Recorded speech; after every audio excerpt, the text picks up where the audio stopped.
कोई आपसे आपके समक्ष खाली कटोरा लेकर आए, तो आप ये मत समझिए कि वो आपसे कुछ माँगने ही आया है। हो सकता है कि वो सब कुछ बाँट कर आया हुआ हो। नमस्कार मित्रों, मैं पुष्पलता राय अपने यूट्यूब चैनल काव्य तरंग पुष्पलता राय में आप सभी का स्वागत करती हूँ, अभिनंदन करती हूँ और एक छोटी-सी कहानी आपके समक्ष प्रस्तुत करती हूँ। एक व्यापारी था, उसे ऊँट खरीदना था। वह ऊँट खरीदने के लिए जहाँ ऊँटों की बिक्री होती थी, उस बाज़ार में गया। वहाँ पर उसने अपनी आवश्यकतानुसार, अपनी इच्छानुसार एक अच्छा-सा ऊँट खरीदा और व्यवसायी को उसकी कीमत दे दी। ऊँट लेकर वह अपने घर आया। उसका एक विश्वास पात्र सहयोगी था, नौकर था। उसने उसको बोला कि इसको इसके स्थान पर ले जाओ, इसका स्वागत करो, इसको नहलाओ, धुलाओ, खाने-पीने के लिए इसको दो। और ये कहकर वो अपना काम करने लगा।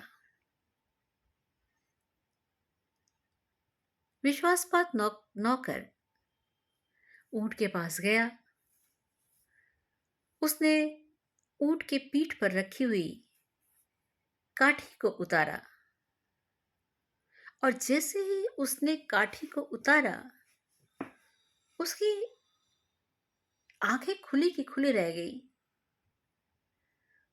वो क्या देखता है कि उस काठी के नीचे बड़ी सुंदर सी मखमली थैली रखी हुई है। उसकी चमक उसको देखकर ही लग रहा था कि इसमें कुछ कुछ तो बेशकीमती ही होगा। उसने उस पोटली को उठाया, उसे खोला। उसने देखा कि उसमें ढेर सारे हीरे रखे हुए हैं। उन हीरों को देखकर उसकी आंखें चौंधिया गई। इतने सारे हीरे! उसने फटाफट उसको बंद किया और अपने मालिक के पास आया। मालिक को दिखाया कि बड़ा अद्भुत चमत्कार हुआ है। आप जिस ऊँट को लेकर आए हैं, उसकी काठी के नीचे ये थैली मिली है, ये मखमली थैली जो हीरों से भरी हुई है। व्यापारी ने जब सुना तो उसे बड़ा आश्चर्य सा होने लगा। उस विश्वासपात नौकर ने एक टेबल पर सारे हीरे हीरे बिखेर दिए। दोनों ही आश्चर्यजनक नेत्रों से हीरों को देख रहे थे।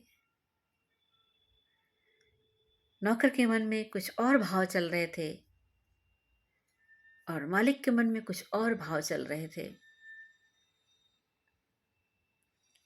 नौकर ने कहा कि मालिक,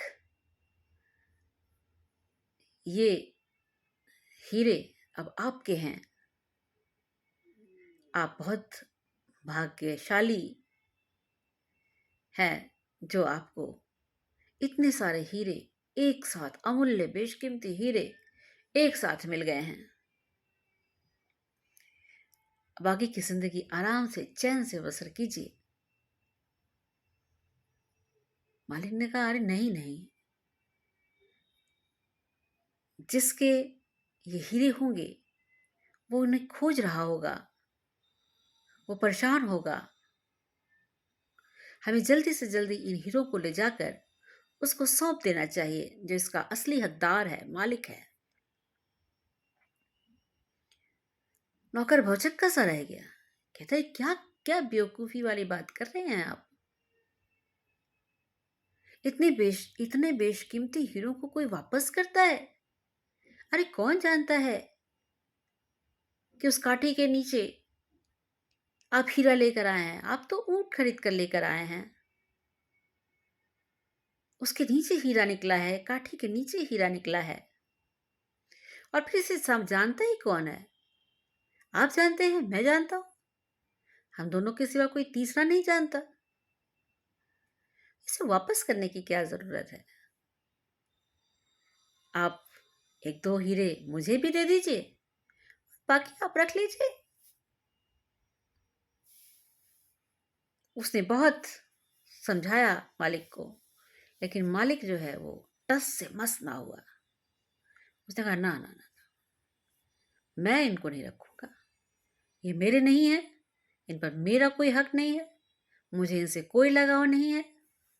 मैं ये जिसके हैं, जिससे मैं ऊंट खरीद कर लाया हूं, मैं उसको ले जाकर दे दूंगा।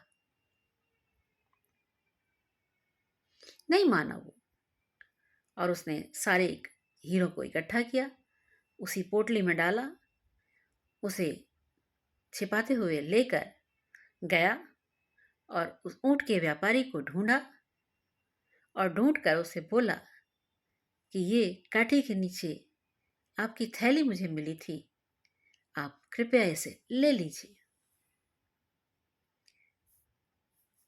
ऊंट का वो व्यापारी उसको एकटक देखता रह गया। बोला, इतनी देर से मैं इसको खोज रहा हूं कि मैंने इसे कहाँ रख दिया। खोजते खोजते मैं परेशान हो गया हूं, और ये आपके पास चला गया था। और उससे भी बड़ी बात कि आप इसको वापस करने के लिए आए हो। कोई और होता तो इसे अपने पास रख लेता।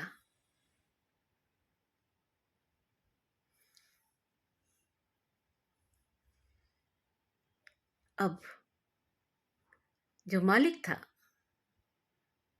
उसने कहा, नहीं,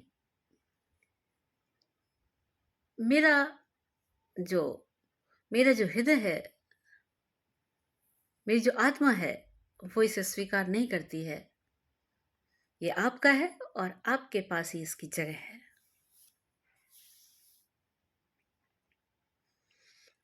तो व्यापारी ने उसे ले लिया और बोला कि आप इसमें से जितने हीरे आप चाहते हैं उसे इनाम के तौर पर ले लीजिए मेरी तरफ से।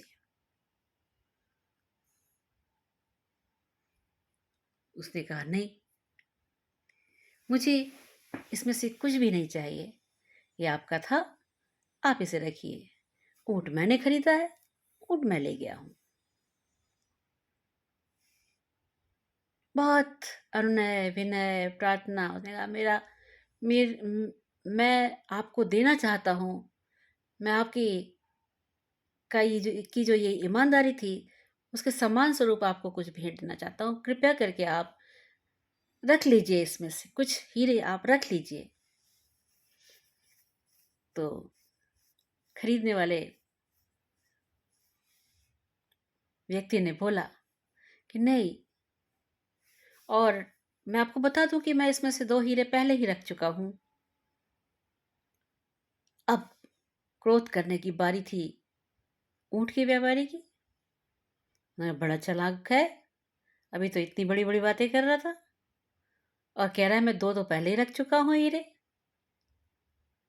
उसने फटाफट उस थैली को खोला, हीरे निकाले और सारे हीरे गिने। जितने हीरे उसने रखे थे, सारे के सारे हुए हीरे उसमें सही सलामत थे। उसने कहा, महोदय, आपने कौन से 2 हीरे लिए हैं? इसमें तो सारे हीरे हैं।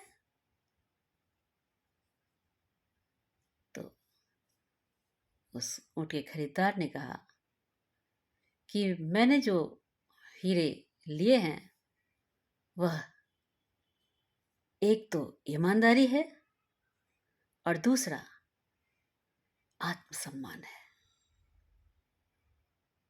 आत्मसम्मान और ईमानदारी के ये 2 हीरे मैंने अपने पास रख लिए हैं, बाकी सब मैंने आपको वापस कर दिए हैं। ऊँट के उस व्यापारी को कोई बात नहीं सूझ रही थी।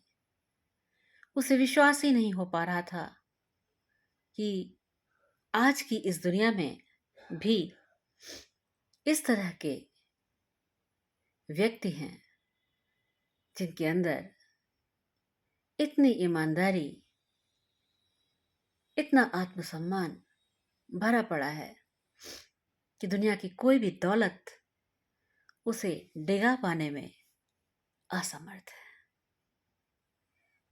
कहानी छोटी सी है जो एक महान संदेश देती है हमें कि व्यक्ति की आत्मा सर्वोपरि होती है। आत्मा से ऊपर कुछ भी नहीं है। अगर आपकी आत्मा में ईमान और सम्मान जिंदा है तो यह जिंदगी आपके लिए वरदान है, वरना आपका जीवन बेकार है। तो स्थिति कैसी भी हो, परिस्थिति कैसी भी हो, किसी भी हालात में, किसी भी मुसीबत में, किसी भी कठिनाई में हमें अपनी ईमानदारी का, अपने आत्मसम्मान का दामन कभी भी नहीं छोड़ना चाहिए। तभी हम सही मायने में मानव कहलाने के अधिकारी होंगे। तो आज की इसी छोटी सी कहानी के साथ एक महानतम संदेश देते हुए मैं आपसे विदा चाहती हूँ।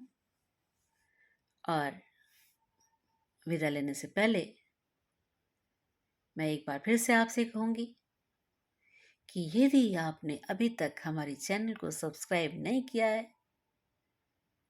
तो इसे सब्सक्राइब कीजिए, और यदि पसंद आए बातें तो उसे लाइक और शेयर भी अवश्य कीजिए।